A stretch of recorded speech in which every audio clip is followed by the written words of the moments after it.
Tell me how you came out, or when did you know that you were gay? Probably about 10 years after I was married. That's when you knew. Is that when you came out, or is that when you knew that you were gay? We did it all at the same time. Okay. No, Les was away a lot of the time. Yeah. And I think possibly under other circumstances I might have been interested in men, but I wasn't interested in men. My father was very abusive and violent in all forms. And I didn't like men. I had no intention of marrying anybody. Yeah. But Les was different.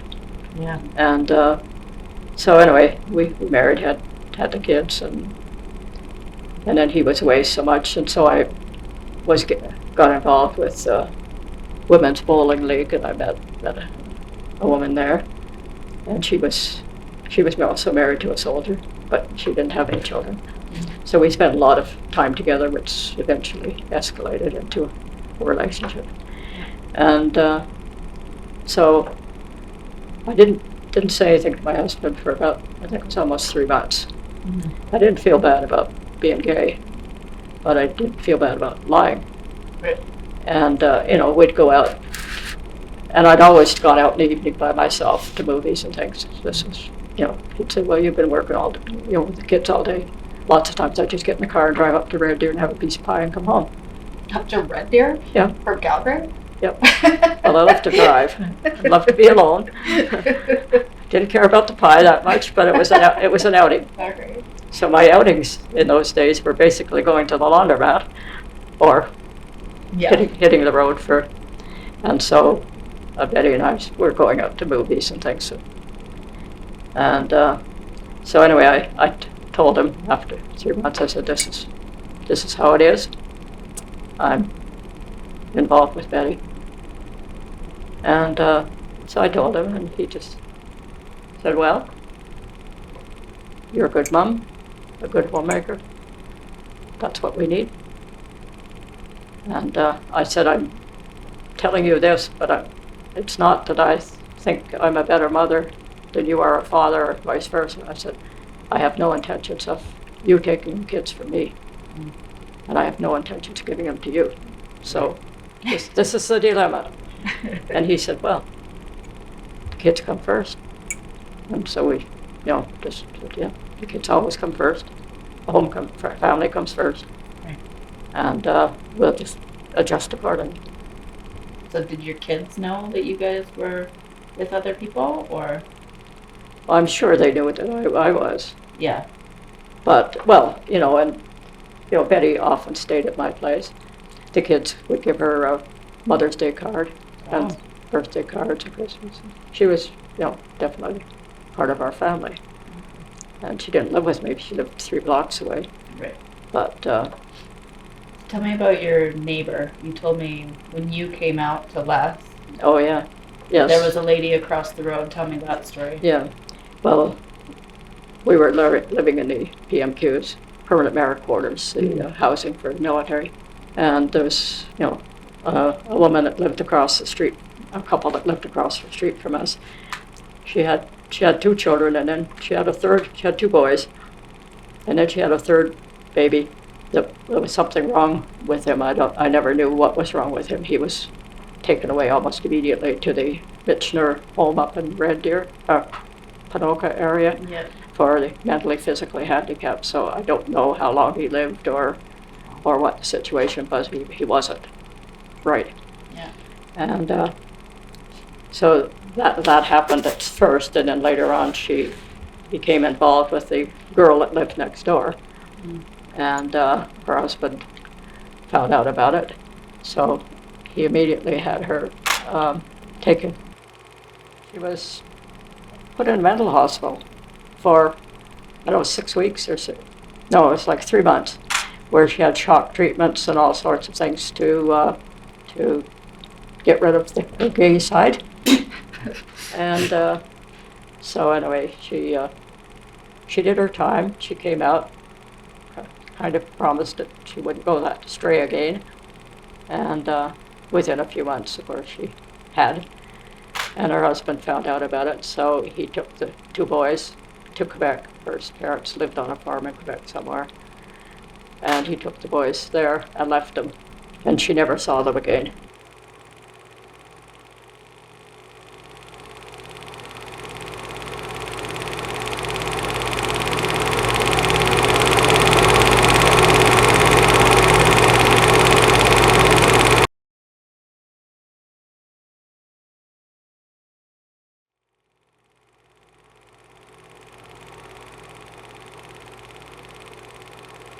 Well, Betty and I, we thought we were the only two in the world because we didn't see anybody, other gay women. We didn't know any gay women. There wasn't anywhere to meet gay people. Mm-hmm. And so Betty was a drinker.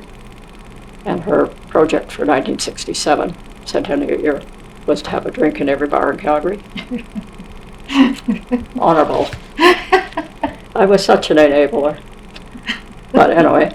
So we started in January, and we started making the rounds of the different hotels.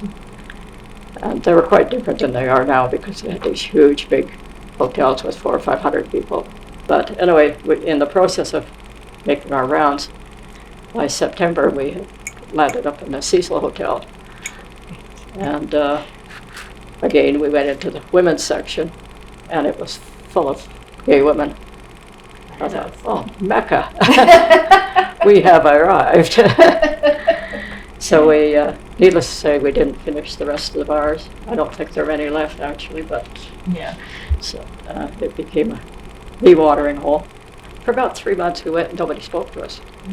They were very cliquish. I don't know if they still are, but the gay women they just didn't speak to you.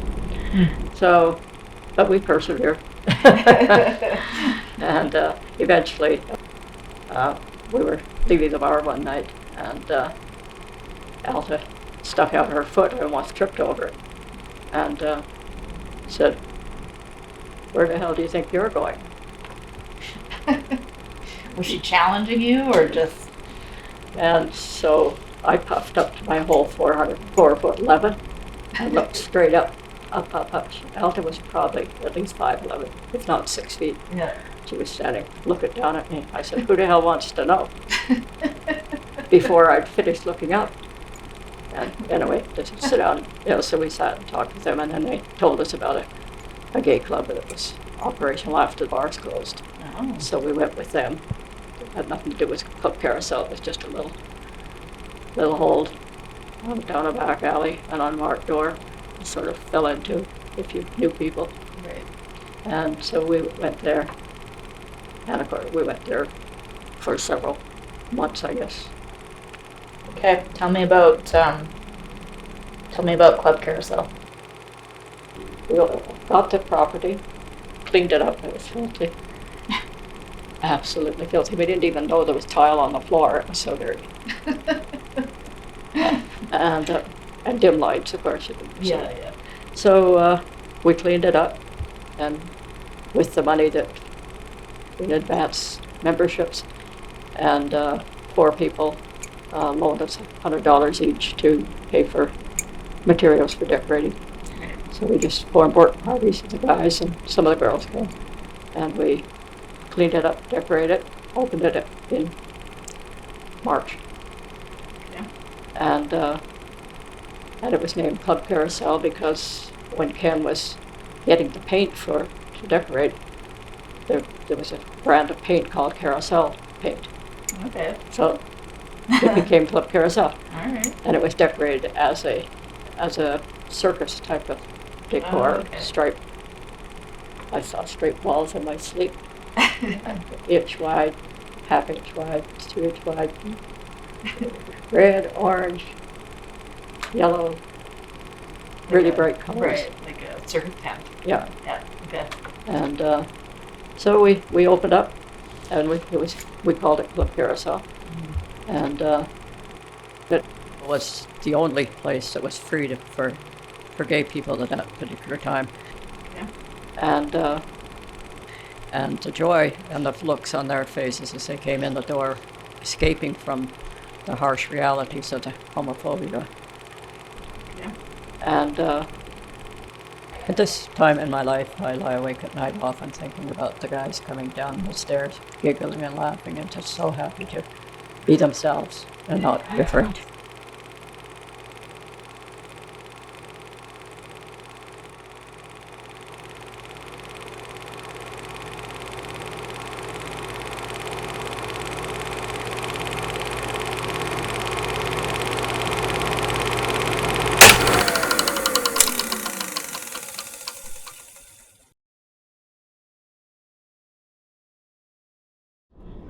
So when they opened, the police came down, of course, told us we should close, so we didn't. And so then they came back the next night and charged us with operating a dance hall without a license. Right. And there was a policeman, there were 3 of them came down. There was one that sort of took his time leaving, and he said, "You guys need a good lawyer. So contact Harvey Gitter." And up the stairs he went and disappeared into the blue. This was on a Friday night. We didn't have a lawyer. We didn't have anything. Yeah. No money for lawyers. We never even thought of them. Yeah. So anyway, Monday morning we were at Harvey Gitter's office, and he took us in and said the only way to continue operating was to apply for a provincial charter under the Alberta Societies Act as a private social club. So he filled out the forms, and Roger and Jack and Ken and Gord signed the papers, and Harvey said, you really should have a woman sign the papers because it's not a men's club, it's a private social club. Right. So I said, I'll sign. Okay. Ignorance is bliss. You do things that I didn't look at any repercussions or anything like that, which could have been quite dire. But I didn't know that. Right. And so, we had the court case, and Harvey delayed it as long as he could for the paperwork to go through. Mm-hmm. And so the day we had to go to court, Roger had been on that stand testifying, and Jack had been, and it was my turn next.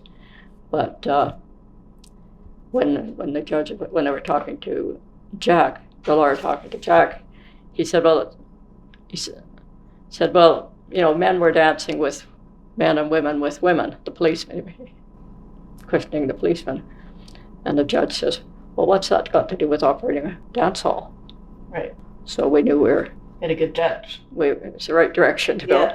And so I never did have to go on stand because Harvey's assistant came in, our charter had just arrived. He had the piece of paper. I could see him running down the aisle in the courtroom with our charter. It had been approved. Wow. And so the case was dismissed. Wow. And we went home gaily on our way. Gaily on our direction to go.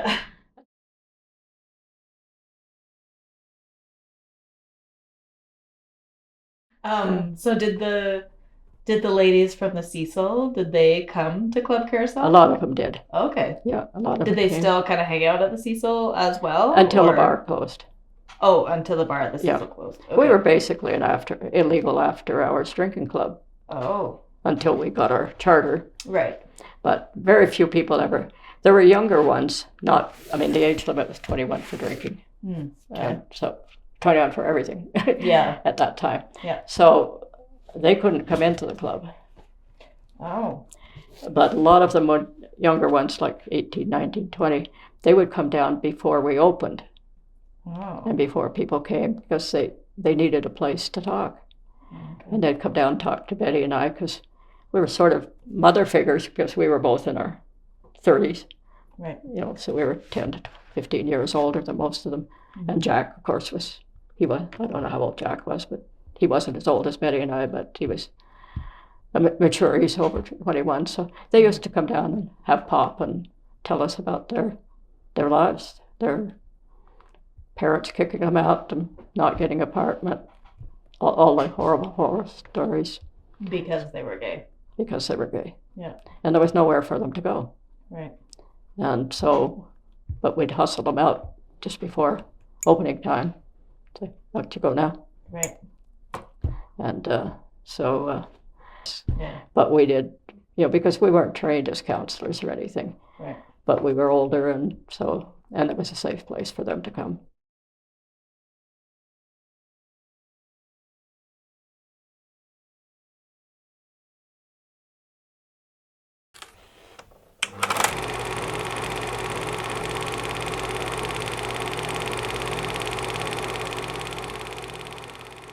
So was Club Carousel, was it more, they could be more open, or was it still kind of hidden? Like, because it was a legal club now? Yeah, it was hidden. I mean, they just dropped in out of the hole in the wall, a black unidentified door, Oh, okay. no markings whatsoever. Really? Yeah. Okay, I wasn't sure if you had like any signs or anything. No, Because nothing. I've seen pictures of the building. Yeah, no, And, it was all word of mouth. And, Oh, okay. and the only people that could come in were the initial 20 Right. that bought memberships in advance, and Right. then their guests. They were allowed one guest. It was up to about 200 or 300 in the first year, I'm sure. Yeah. And then at the end, it was up to over 700. Oh, wow. And so, periodically somebody would sneak in, and if there was doubt of their age, they were supposed to show ID. Right. And this one guy came down one night, and I said, I see your ID. I mean, and according to his ID, he was supposed to be about 65. Get out of here! I wasn't born yesterday. I can still count. But there was one guy that he used to come all the time, and he was a big guy. He looked older than he was. I think he was probably about 18 or 19. Mm-hmm. But he was actually he ran Elias for years. Oh, okay. And this one night, Betty and I had gone out of town, and it was sort of known that we were out of town. We were often away on a weekend, but we came home early. Decided we'd drop down to the club, so I went in. And Rudy's up on the dance floor, just dancing his little heart away. And all of a sudden, he spots me, and he said, "They told me you were away. They told me you're away." I said, "Get out of here, Rudy." They did. And it warms my heart still to this day that we had that, Yeah. made it for other people. And funnily enough, a couple of years ago, they gave a grant to the Rainbow Elders. Oh, okay. And so this guy came over. He was quite drunk. And because I was introduced because of my connection with the Rainbow Elders. Mm-hmm. So he came over, and he works for one of the newspapers. He was doing an article. Mm-hmm. And so he came over, and on his knees, and very drunk. And he went on saying how, he said, "I know I was underage, and I know I shouldn't have been there, and he says, I've always felt so guilty about it." And he said, "You saved my life. That club saved my life." And he was crying, I'm sure somewhere in he believes that the club saved his life.